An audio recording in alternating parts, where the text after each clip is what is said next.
Glory and honor belongs to our dearest Jesus. Dobleng paggalang po sa ating ginagalang na mahal na pastor, Will D. Almeida, at sa pag-alala po ng turo ng ating beloved assistant pastor, beloved Mama Lina C. Almeida. To the beloved children, magandang hapon na po sa inyong lahat. Pinapasalamatan ko po ang ating pinakamamahal na Panginoong Jesus sa pagkakataon pong ito na first time ko pong magpapatutuo po sa dakong ito, mga minamahal. At pinapasalamatan ko ating pinakamamahal na Panginoong Jesus sa opportunity po na pinagkaloob niya sa akin na makadaumpalad ko po kayo lahat dito sa Amoranto. Maalala ko lang po, mga minamahal, na save po ako sa dako ng Hong Kong year 2008. At napunta po ako sa dako ng Toronto, Canada after 3 months po ako na-save. At wala pong gawain doon, mga minamahal, that time. At kahabagan po, noon po nagsimula po kami na 7 lang po sa dako ng Toronto. At ngayon po, marami-rami na rin po kami doon sa na mga nagpupuri po sa ating pinakamamahal na Panginoong Hesus. At pinapasalamatan ko ang ating mahal na Panginoong Hesus.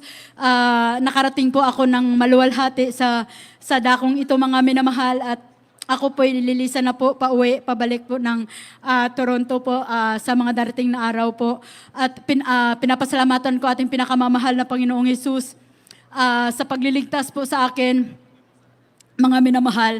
Maalala ko na hindi po talaga madali ang magiging Kristiyano, mga minamahal.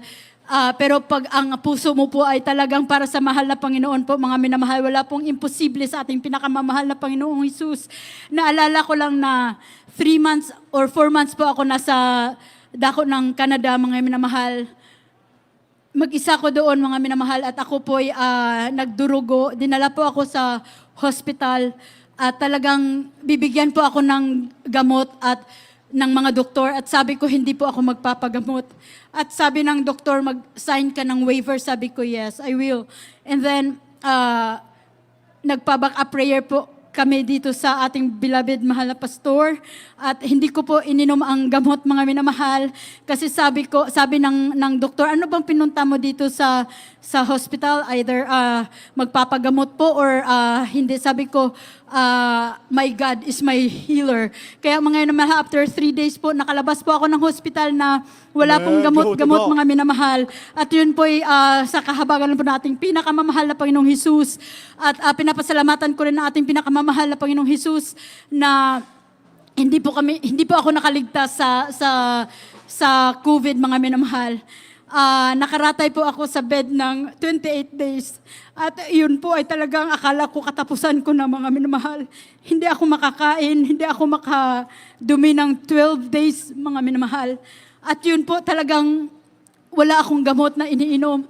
Sabi ko, mahal na Panginoon, ang tanging nakikita ko lang po talaga ay ang logo ng ating ng Jesus Miracle Crusade na nasa closet door ko po, mga minamahal. At yun po, tuwing nakikita ko, napapasalamatan ko at napapaluwalhatian ko ang ating pinakamamahal na Panginoong Jesus dahil may buhay pa po ako, mga minamahal. At talaga pong talagang nag-lose weight po ako ng napakalaking weight po, mga minamahal. At yun po talaga ay pinapasalamatan ko sa pinakamamahal na Panginoon na walang gamot, hindi ako nagpa-doktor. Sa 28 days na yan, ako po'y talagang nakatayo na po sa inyong harapan, mga minamahal. At talagang pinagaling ng lubusan ng ating pinakamamahal na Panginoong Hesus. At maalala ko rin po na nandun ako sa Toronto, mga minamahal.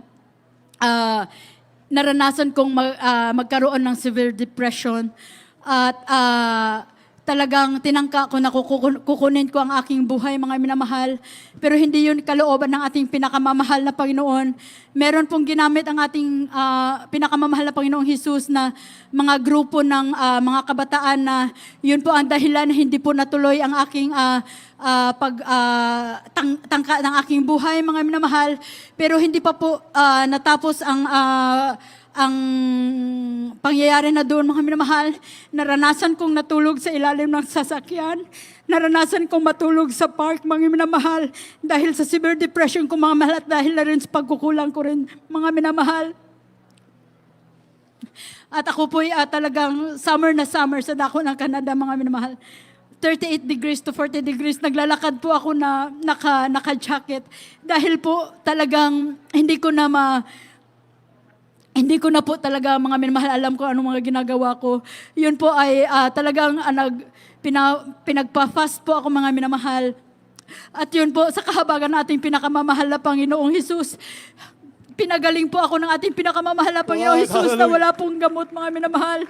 At lastly po, pinapasalamatan ko ang ating pinakamamahal na Panginoong Hesus sa strength po na binigay niya po sa akin. Umuwi po ako dito sa Pilipinas, mga minamahal, dahil nagkasakit po ang aking mahal na ina. At yan po ay talagang kapamaraanan din po ng ating pinakamamahal na Panginoong Hesus na makakilala din po ang aking mga kapatid na hindi pa po nakakilala sa ating pinakamamahal na Panginoong Hesus. Dumating ang isang araw, mga minamahal, na inatake po ang aking beloved mama. Papunta po kami ng second anniversary sa Dako ng Calatrava, mga minamahal. Sinundo po ako ng ating mga beloved kapatiran doon. Buti na lang po mga minamahal, hindi pa ako nakaalis. At iyon po ay napagpipire po namin ang aking beloved mommy. And mga minamahal, sabi ko talaga, mahal na Panginoon, alam ko na hindi mo pahintulutan, naaalis ako na kukuhanin mo ang aking beloved mommy.